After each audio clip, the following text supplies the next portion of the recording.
Hey, so last week we did a really quick introduction to the three appeals. And this first assignment in these first 2 weeks, we're going to concentrate on learning more about logical appeal. So, logical appeal, it's facts, but it's also talking about how to interpret facts. Because if it's just facts, there's not really an argument to have. But when you're trying to explain to people what to do with facts, you're using logical reasoning. And a lot of times, our writing is doing that interpretation, telling people what to do with the facts that you're giving them so that they can understand why you're right.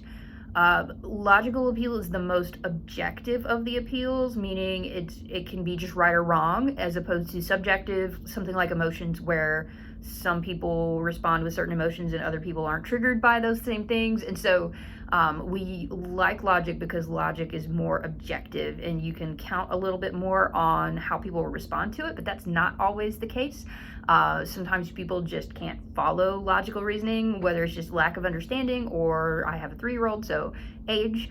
He doesn't understand logic sometimes, especially cause and effect.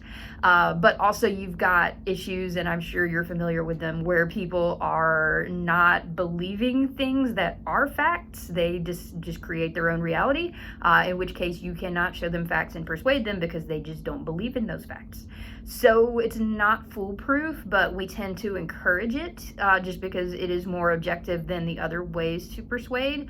So we're going to concentrate on 4 ways of doing logic during this section. We're going to do process and cause and effect this week, and these will be later in today's learning module. And then next week, we're going to do definition and division and classification.